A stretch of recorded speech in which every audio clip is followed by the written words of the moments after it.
Hello, friends and neighbors from around the world. Sid High here again with a sermon on the takeaways from my video series on the Gutenberg press to AI. And I find the takeaways to be terrifying. Sounds like fun, right? So let's get started. For all of the great things that have come from advances in communication, such as the Gutenberg press, radio, television, the internet, and AI, these advances in communication technologies have also enabled propagandists to manipulate enough of the public into supporting some of the most horrific periods in human history. Here's a quick recap. The Gutenberg press was used to produce copies of the famous treatise on witches, Malleus Maleficarum, hope I pronounced that right, Hammer of the Witches. The evil in this treatise was disguised as a way to detect and prosecute evil in the general populace. This book was nothing more than propaganda lies backed by the Catholic Church to control the masses by fear and intimidation. This horror went on for centuries. The radio was instrumental in advancing the propaganda of the Nazis. It was so effective that not only did it lead to World War II, but brainwashed many people into justifying the horrible atrocities that they committed on fellow human beings. Television was used as a propaganda tool by politicians to manipulate evangelicals.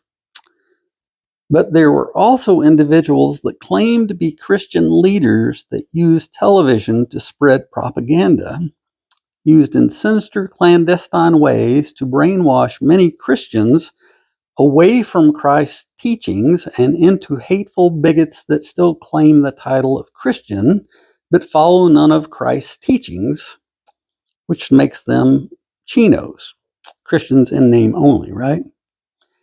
This made their followers even more susceptible to political propaganda.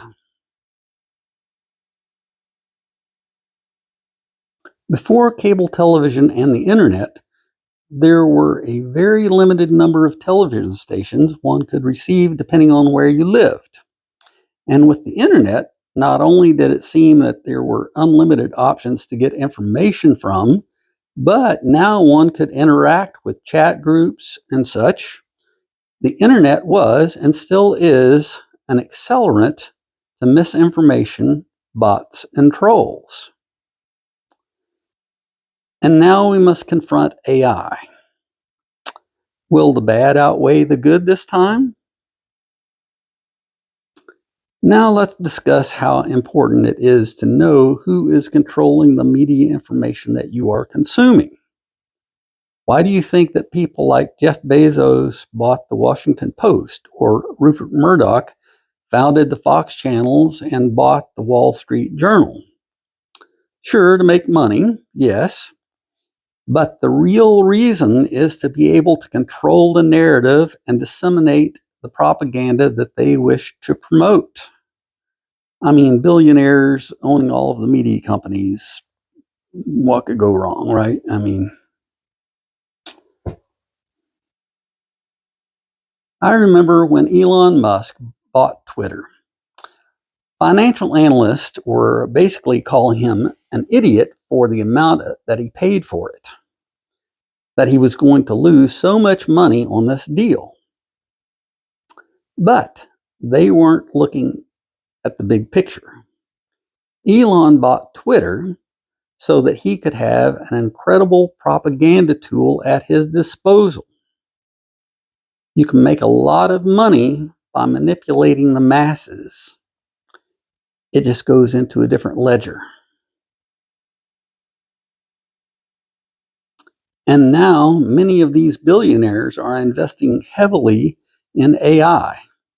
Again, financial analysts are questioning such huge investments into something that these analysts can't see how they will ever make a profit.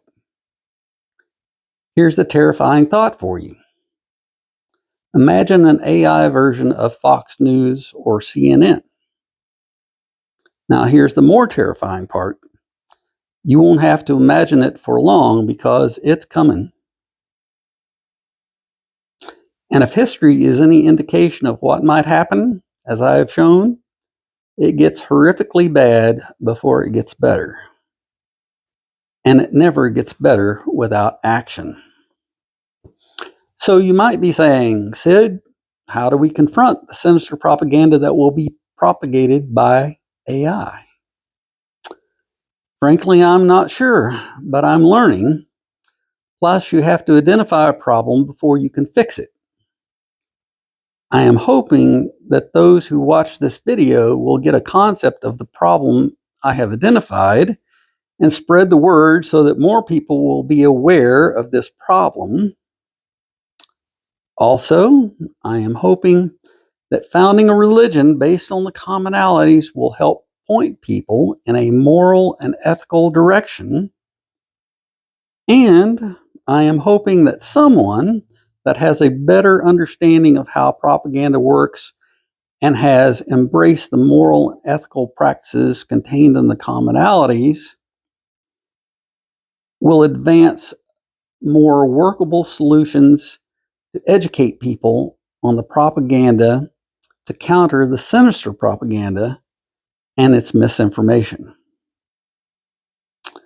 From what I have learned so far, education and studying propaganda techniques is the key. Paraphrasing Edward Bernays, education is the best way to immunize yourself from propaganda. But I have to warn you, studying propaganda and how it works can make you feel ill and or like giving up. Part of the evil of propaganda is to make you feel overwhelmed, hopeless, and feel like giving up. But do not despair, do not give up. This is what the propagandists are counting on. So be prepared to soldier through the tough times, because the further you look into propaganda and the mass manipulation, the more terrifying it becomes. You will need to embrace the terror and understand it before you can confront it. It won't be easy, but we cannot have a civil society without it. So break out a bottle of your favorite antacid and get busy. And another thing we will have to confront is that sinister propaganda, with its lies, misinformation, undue influence, aka brainwashing, etc., has been justified and normalized by religious organizations. They seem to argue that the end justifies the means, which is a propaganda slogan in itself. These are the same people that have turned away or been turned away through propaganda techniques from the commonalities as it relates to their religion or beliefs. I have observed that you cannot confront these individuals with facts and logic. As Bernays says, prejudice supersedes logic. But pointing out how their actions go against the commonalities of their religion or beliefs is very effective. A great example of this is an excellent book I just read called The Separation of Church and Hate by John Fugelsang. This book is making a huge positive impact, so I highly recommend reading it. I'll be discussing this book more in another video. But along with education, it's also going to take critical thinking and logic to counter propaganda. Instead of just accepting someone's statements just because it aligns with your viewpoints, look at the actions or results and compare this to what is said or promoted.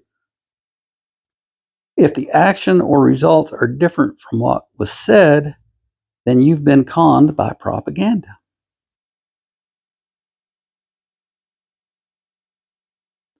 Also, reflect on how your religion or beliefs align with the commonalities, then compare that to the actions or results that occur.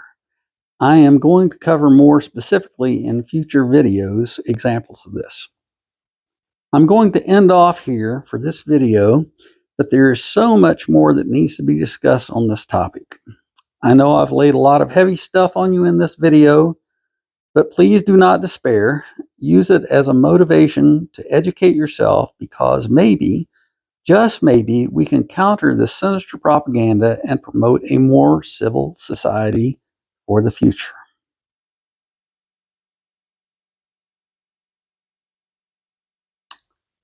One last interesting point. This isn't even what most people are concerned about with AI. What seems to scare people about AI is the possibility of one of them becoming sentient. And that is something that is concerning, but not very likely in the near future. I am far more concerned about what individuals that control an AI system will do. I don't believe a soulless, sentient AI system can do any more damage than a soulless individual that controls one. Thanks for watching. Sorry that it was probably about as much fun as watching 1984 or reading the book. George Orwell's got nothing on me, you know. Yeah, right.